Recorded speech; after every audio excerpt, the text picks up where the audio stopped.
Welcome to Jesus Yoga. Today we're going to talk about the book of John again. This is the third part of the series about God's Word revealed, about the Gospel of John. And we're going to talk about the second chapter. Chapter 2, John chapter 2, verses 1 through 12. And if you'd like to open your Bible to read with me, you can. Otherwise, you can just relax back and also listen. But it is really good if you read it for yourself. On the third day, there was a wedding in Cana of Galilee, and the mother of Jesus was there. Now both Jesus and his disciples were invited to the wedding. And when they ran out of wine, the mother of Jesus said to him, "They have no wine." Jesus said to her, "Woman, what does your concern have to do with me? My hour has not yet come." His mother said to the servants, "Whatever he says to you, do it." Now there were 6 water pots of stone, according to the manner of purification of the Jews, containing 20 or 30 gallons apiece. Jesus said to them, "Fill the water pots with water," and they filled them up to the brim. And he said to them, "Draw some out now and take it to the master of the feast." And they took it. Then the master of the feast had tasted the water that was made wine and did not know where it came from, but the servants who had drawn the water knew. The master of the feast called to the bridegroom, and he said to him, "Every man at the beginning sets out the good wine, and when the guests have well drunk, then the inferior. You have kept the good wine until now." This beginning of signs Jesus did in Cana of Galilee and manifested his glory, and his disciples believed in him. After this, he went down to Capernaum, he, his mother, his brothers, and his disciples, and they did not stay there many days. So this is the reading, and then we go by verse a little bit. So first I want to show you that the first miracle that is described in the Gospel of John is really a special one. It's not a miracle of need, of desperation, of something that is life-threatening and that needed to be fixed. But it was a miracle of abundance. Really something that it wasn't a life-to-death threat, but it was something they had lacking. They had lacking of the wine. And you have to understand, this was a really big wedding. If there was a wedding master, if you have in today's world, we have that too, like the wedding planner. You only have a wedding planner if you have really a big wedding. If you just have a small family wedding and there's only 5 people there, you might not need a wedding planner. But this was a really big wedding. And it must have been misplanned a little bit because they ran out of wine. Now that was a really, really, really embarrassing thing. Imagine you just run out of drinks, except of course water. You just run out of it during the wedding. There's not enough planned. This would kind of be embarrassing. And we want to go through the verses and look at them a little closer. So here we see that Jesus was already a teacher, a rabbi, and I have to take a look at my notes in between, really not to forget anything for your benefit. So he was a known teacher because he already had a group of disciples with him. And not only was he invited and his family, but also all of these disciples. And that was tradition. If there were followers and disciples to a rabbi, to a teacher, then they would be invited as well.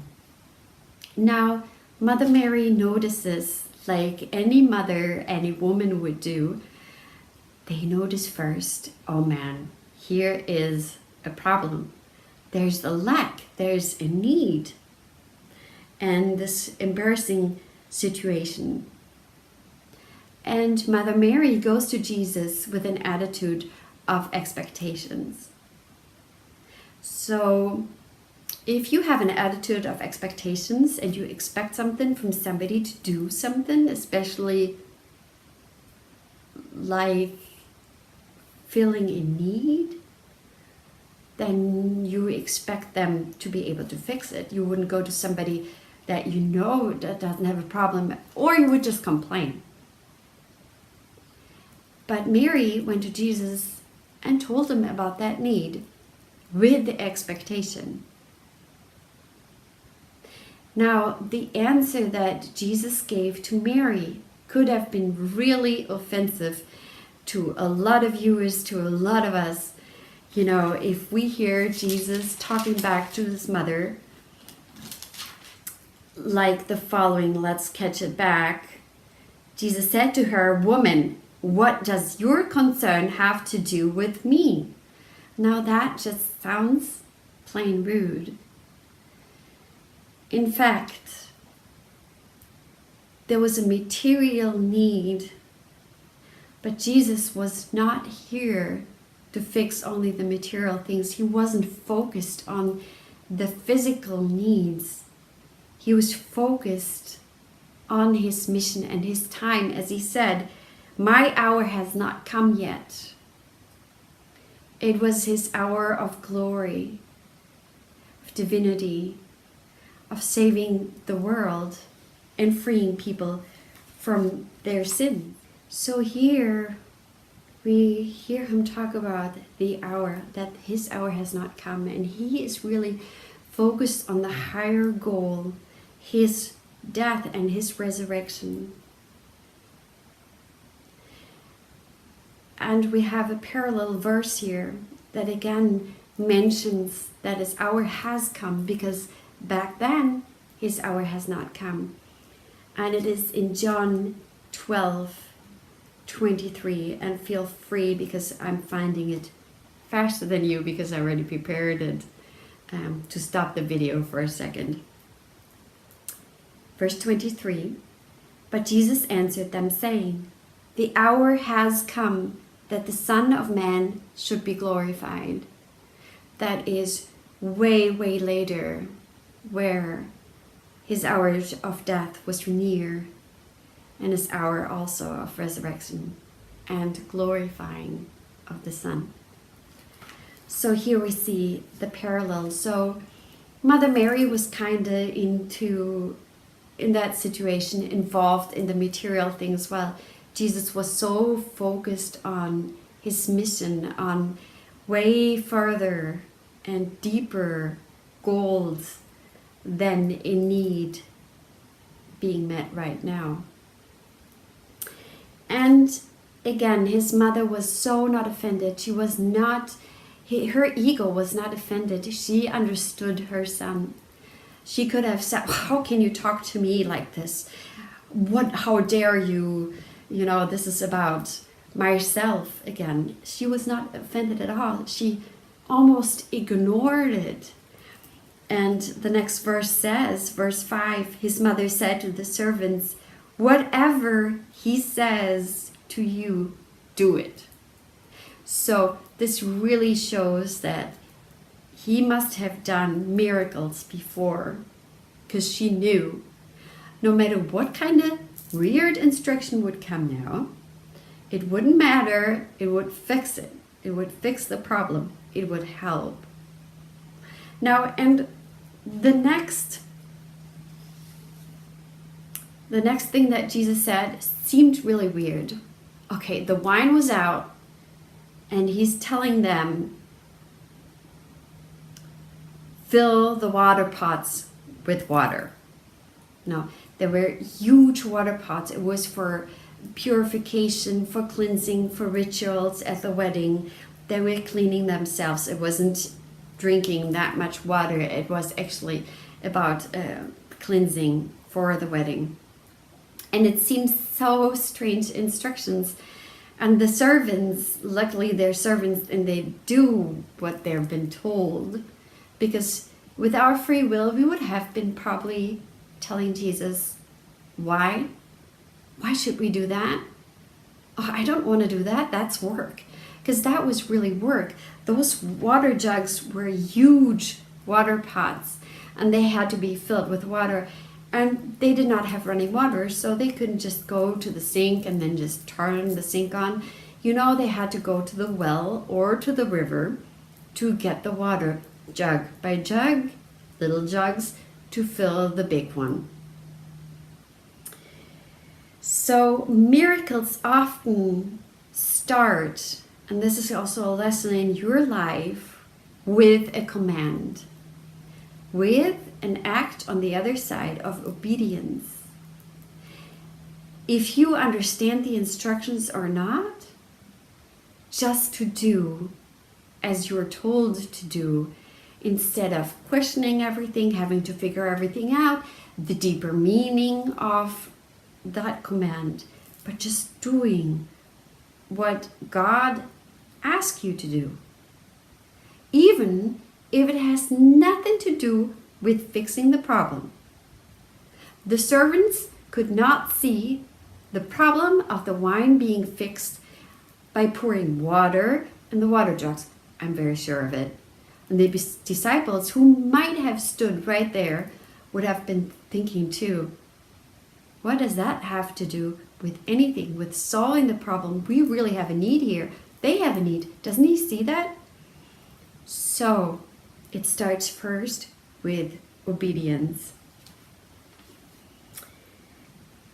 And this is another point, that God is not limited to your imagination, to your suggestion of how things should go.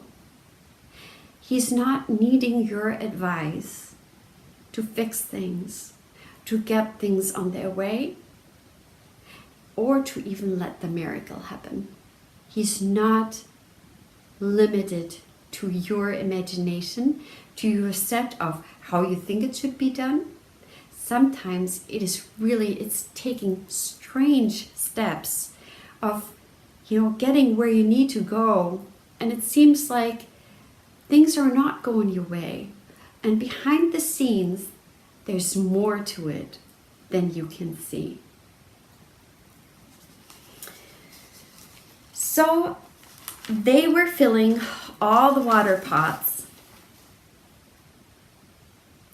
And then the next command to the servants was probably even stranger.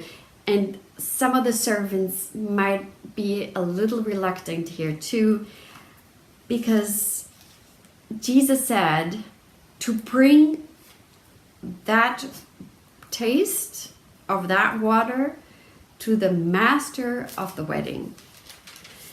Now, the servant must go to the master of the wedding and tell him, would you taste this? The master, what is that? And the servant doesn't know either. He wouldn't have no idea. He wouldn't probably not know how to explain it. He would just need to do what he's told to do. So it's almost like a second step of obeying without knowing what's going to happen. It's really a deep dive of faith, of just believing and hoping and just surrendering to it. So they did it. And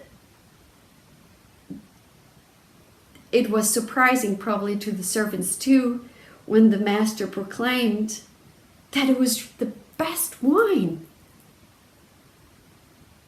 Because normally at the wedding, the good wine is served first, and then the cheap wine is served when they're all drunk anyway, and they won't taste the good wine anymore. If it's good or bad wine, it doesn't matter to them anymore, basically. So it must have been really, really, really good wine. And I want to tell you that God's miracles are really, really, really good miracles. God just doesn't give you barely enough. He gives you great things, awesome things. And when you get a gift and a miracle from God, and you can follow it all the way through, it's more than you could ever dream of or expect. Let's go to a different story that is in the Bible, in the Old Testament, that has a little bit a similar character to this, where weird instructions for a miracle were given. Let's go to 2 Kings 5. 2 Kings 5. I stopped the video and I'll look for my page as well. Meet you really soon. I hope you have it now. 2 Kings 5, verse 9. Now let me tell you first about the story just a little bit. Here's a commander named Naaman, and he was actually from Syria. And Syria was taking over Israel back then, and they just fought Israel and they won. And they took a lot of the people with them and took them as servants, so the Israelites. So this commander Naaman was actually had leprosy, and there was no cure for leprosy back then. And the king really of Syria really favored him and really liked him. And they had a little girl from Israel in their home, that this little girl was serving them and helping them. And it's also interesting that this little girl had no hate. She wasn't thinking, he has leprosy, just let him die. No, she was actually telling that wife of the commander Naaman, there is a prophet in Israel that you should go to, and he can heal you. He can help Naaman. And she told him about it. The commander Naaman told the king about it, and the king gave permission for the commander Naaman to go to Israel.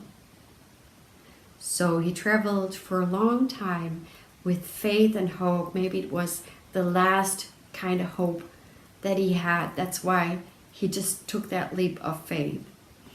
And let's read from verse 9. Then Naaman went with his horses and chariot, and he stood at the door of Elisha's house. Elisha was the prophet of Israel. And Elisha sent a messenger to him, saying, Go and wash in the Jordan 7 times, and your flesh shall be restored to you, and you shall be clean. But Naaman became furious and went away and said, Indeed, I said to myself, he will surely come out to me and stand and call on the name of the Lord his God and wave his hand over the place and heal the leprosy. Are not the Abana and the Parfar, the rivers of Damascus, better than all the waters of Israel? Could I not wash in them and be clean? So he turned and went away in a rage. And a servant came near and spoke to him and said, My father, if the prophet had told you to do something great, would you not have done it? How much more then when he says to you, Wash and be clean? So he went down and dipped 7 times in the Jordan, according to the saying of the man of God. And his flesh was restored like the flesh of a little child, and he was clean. And he returned to the man of God, and he and all his aides came and stood before him, and he said, Indeed, now I know that there is no God in all the earth except in Israel. Now therefore, please take a gift from your servant. And the story goes on. Now, again here, there were instructions from the prophet that heard message from God, And the prophet didn't even come out to the commander himself. That bothered Naaman because he had ego. It was like, doesn't he know who I am? I'm an important man, and he's not even coming out himself. That really bugged him. That Elijah sent a servant to him to give him the message. And then he thought, "Oh, what a ridiculous thing. I should just go to the River Jordan, which is not the prettiest river. We have so much better rivers at home, where he came from. And I'm supposed to dip 7 times. That's it?" Strange instructions. And if a servant of Naaman wouldn't have talked him basically into going to the River Jordan and just to perform this easy act of just dipping 7 times down and basically trying it, he would have not been healed. He would have returned to his home country, probably being very upset, and he would have died. Simple obedience, faith, and hope. Miracles start with simple obedience, trusting, keeping your hope even if your instructions are strange. If the situation looks like this is not going to help me, not to give up, not to cave in, not to let go of that hope. So as we can see here, God is a God of abundance, and it requires our confidence in our God to help us to do. It takes our part of obedience when we have instructions, when we get instructions, no matter how strangely they are. And then we are granted help, and not barely enough, but more than enough. The wine was great wine, really good tasting wine. I wish you all a great day.